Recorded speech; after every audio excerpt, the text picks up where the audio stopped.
SDF, de John Frundi convoque les cadres pour un dernier acte avant son retrait de John Frundi, et le SDF traverse une crise. Le parti est au bord du gouffre. Une prochaine réunion pourrait arranger les choses. Le Social-Democratic Front, SDF, n'a jamais été aussi proche du déclin.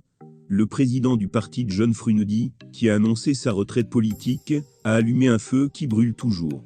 Le chairman a procédé à des nominations au sein du parti, qui ne réjouissent pas tout le monde.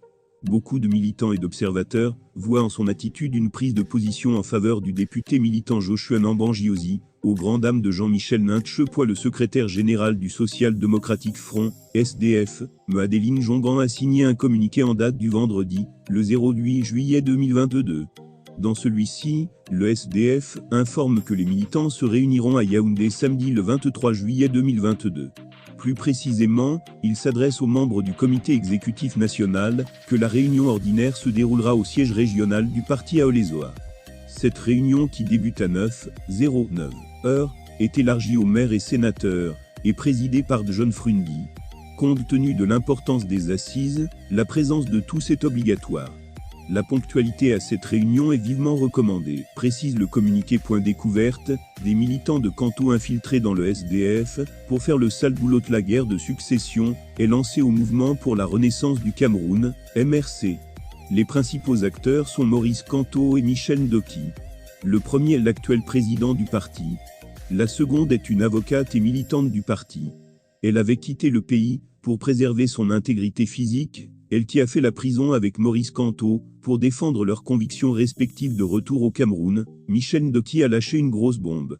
Elle veut prendre la place de Maurice Kanto, et conduire le parti à l'élection présidentielle de 2025, qui s'annonce cruciale pour l'avenir sociopolitique du Cameroun à court, moyen et long terme. C'est le début des dissensions. Maurice Kanto ne s'entendait pas à être chassé de sitôt. Beaucoup de militants fidèles à l'ancien ministre délégué estiment également que l'avocate Michel Ndoki n'a pas l'étoffe nécessaire pour prétendre au poste de président du parti. Elle croit en ses chances. Sinon, elle n'annoncerait pas sa candidature au poste de président du parti à la prochaine assemblée élective.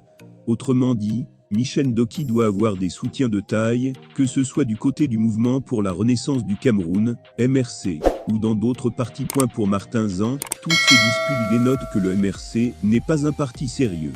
Le militant du Rassemblement démocratique du peuple camerounais, RDPC, a été invité mercredi le 06 juillet 2022 sur ABK Radio. Là-bas, il s'est exprimé à cœur ouvert sans faire de cadeau à Maurice Kanto. Et si la politique camerounaise est à l'image du chef de l'État Paul Biya, qui a su la maîtriser, pas comme ceux qui vont dans la rue pour faire le désordre. Le MRC est un petit parti politique désordonné.